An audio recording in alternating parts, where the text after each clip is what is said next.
Warden is Minecraft's most terrifying foe, and most people's solution to the problem is simply not to go, but this is something no longer possible after Tales and Trails, because if you want to get this rare and valuable trim, you're going to have to get past him. This is something I had to do a lot to get my silence trims, and not all of it went so well. Oh no!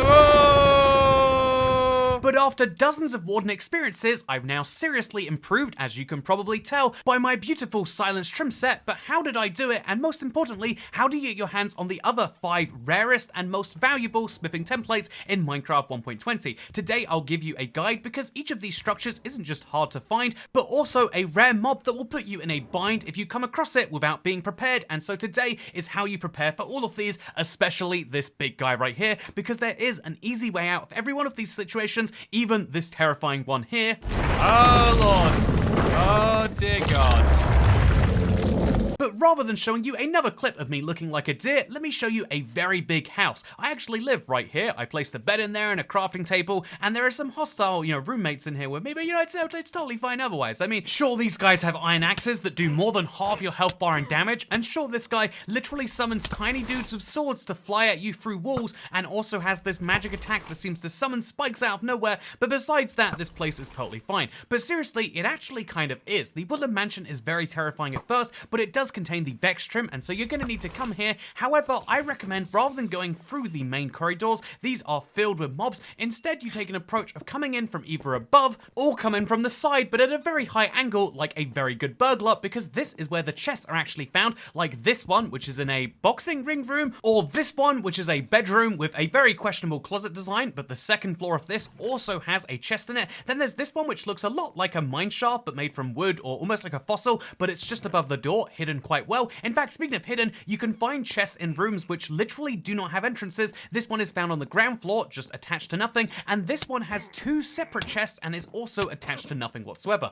There are also rooms with diamond blocks, but I'm assuming you're only in this for the Vex trim, and if you try to get it, you're going to run across one of these guys. So Vindicators are surprisingly hard to fight on Bedrock, because the range at which mobs can hit you is very close to the range at which you can hit mobs, and if you have a shield out, well, it's not going to work because they have axes. So what is the solution if you're not ready for head-on-head combat? Well, the easiest one is to stay away, the second easiest one is to use water, which keeps them at bay, and the third one is just to go for an evoker first. He's very easy to kill if you charge him down, ignore his attacks, and just get your fastest, blows in you can, and then you can get a totem of dying, and then it doesn't even matter if you die, because you've literally got the thing that does the opposite to you. Speaking of doing the opposite, I think the Bastion has the exact opposite solution in terms of the fluids you want to use to clear it, and it's funny because this is one of the most hellish places in the game, literally in terms of its dimension, but also in terms of the Piglin Brute. This is a guy that does insane amounts of damage, can one-hit KO you on the wrong difficulties, and who also has an axe and a massive anger problem. What is the solution?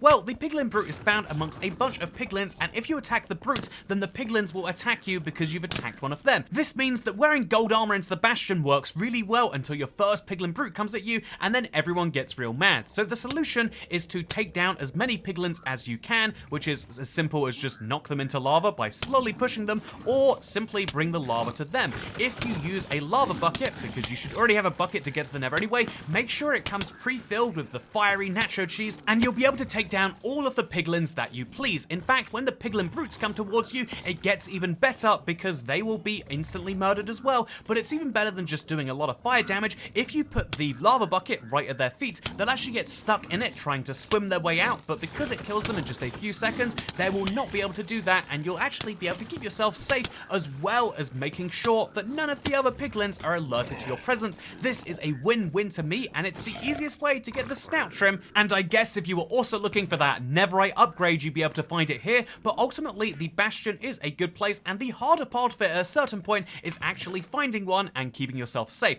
I would also say though, but for the Bastion in particular, because of the risks around it, maybe only bring the most essential stuff for combat, anything valuable that's on you maybe just shouldn't be with you when you come here for the first time, because messing around with lava is the easiest way to not have any valuables, just like how messing around in End City is the fastest way to hit the ground as fast as you do in your dreams. Seriously, I have this falling dream so often. What's the problem with that, brain? Why do you keep insisting on making me feel like I'm falling? It never happens in real life, and if it did happen in real life, being prepared wouldn't help me whatsoever. This is a bad dream you're giving me, just like how it's a bad dream to get hit by an effect that you weren't expecting. This is something that happens all the time because shulkers have an exclusive effect that can't be found anywhere else in the game, the ability to levitate. This sounds like a good thing, but you don't get any full damage resistance with it, which means that when you inevitably come down to the ground, you take serious fall damage. Every block that you fall above 3 blocks is an extra half heart taken, so being only 23 blocks high is enough to guarantee instant death. How do you avoid instant death? Well, there's 7 pieces of advice you could follow. One is the leap of faith. To ensure your survival, it's essential to make bold jumps from one precarious platform to another without checking if there's anything below. Who needs safety precautions when you have a sense of adventure? 2, blindfolded navigation. Forget about looking where you're going, just close your eyes and let your intuition guide you through the maze-like structures. I'm sorry, I asked, this isn't my advice. I asked ChatGPT. I was curious what it would say would be the advice for an End City, because ultimately my advice would be something as simple as get an Elytra first, then you never take full damage, or if you want to avoid even that, go and get yourself a slow falling potion. But instead the advice from this is aggro the shulker boxes. Those floating boxes called shulkers are just misunderstood. To avoid their gentle non-damaging projectiles, just make sure to provoke them by staring into their vacant eyes until they can't resist giving you a good levitation experience. This is good advice and you should follow it with no questions whatsoever. I did actually ask ChatGPT to say it in fewer words, so here's the actual advice. Be careful, use gear, avoid falling, and don't anger shulkers. And honestly, that's good advice. Have a piece of gear that prevents your full damage, have enough food that you won't immediately die if you get hit over and over again, and most importantly, know that there is a lot of End Cities out there, and if you don't find it here, you're gonna be a-okay. So whether you follow the advice of using an Elytra, slow falling potion, or a water bucket plus some food, or whether you do blind parkour, whichever one helps you with the End City the most is what's crucial, because you're going to go through quite a few of these before you get yourself the lovely Spire trim. People would say this is the hardest trim to get, were it not for the other type of city you can find a very much more silencing trim in, because this is one that has a 1.2% chance of spawning in an even rarer, even harder to get to chest. This means you could go through 40 separate chests and still not find the silence trim, which means going through multiple ancient cities is very much a given. However, if you go through multiple ancient cities, the odds of you setting up a warden seem very, very high. And try as much as Minecraft like to make sure it's a survival horror experience, to make sure it's one where you have to sneak around and desperately pray you don't set off the warden. At some point you're going to, and so what should you do when he does spawn? There's not a secret technique for killing and fighting him. It's not going to work easily for 99% of players, and so what should you do instead? Simply run. This is a big, scary monster, and you have one advantage on it, and it's that you can go very, very fast, very, very quickly. You know when he's about to spawn in, your whole screen gets very dark, and so as long as you know a safe direction that you can run, go ahead and do that. In fact, my reaction isn't just to run, it's to have an Elytra from the End City and actively fly away. In fact, not just as a concept, here's me doing that and surviving more than great a few times. Okay. Oh lord. Let me out of there. I'm flying up, but I might hit a wall. I did hit a wall. Pro tip, when in doubt. Oh no, got down. Oh god. Oh, okay.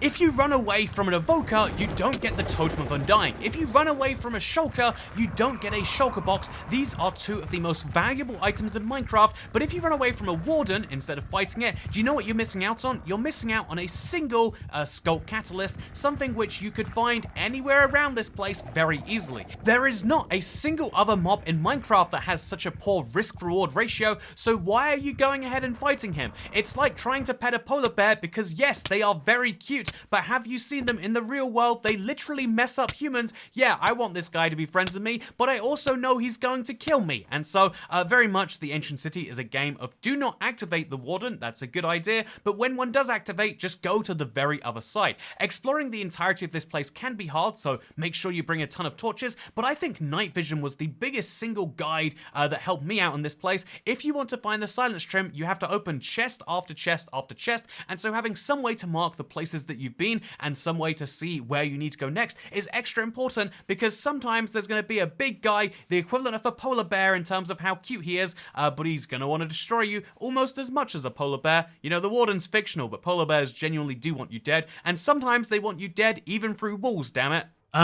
Beetroot seeds, I do want them, honestly. Oh, what? Huh? What? I should have eaten the golden apple, but how? I don't even... Minecraft! Okay, I've used that clip a few too many times, but seriously, the polar bear attacked me through walls, just like how the warden can do precisely the same. Wow, they really are basically the same mob. But yeah, the biggest challenge in ancient cities might even just be finding them, so make sure you find a few of them ahead of time. Make sure that you know that when you're going through one, it's gonna take you a few tries, and then as soon as you get your first silence trim, just accept that it's going to be easier to duplicate more of these than to find more. But that is the guide for the 4 hardest structures in Minecraft, the 4 hardest trims in Minecraft, and how you can find them. If you are interested in finding out how to do the rest of these, I actually have a speed run. I have a full run from the start of a Minecraft world to having every single trim. I'll link the most recent one I've done down below. It's a really fun speed run I've started since 1.20 because I love challenge runs of Minecraft. I love challenging myself to do better, and hopefully this advice challenged you to do better in your Minecraft world. And if it didn't, then I hope you wasted your last 11 minutes in a way that you wish you had, because I'll see you in the next video. Goodbye.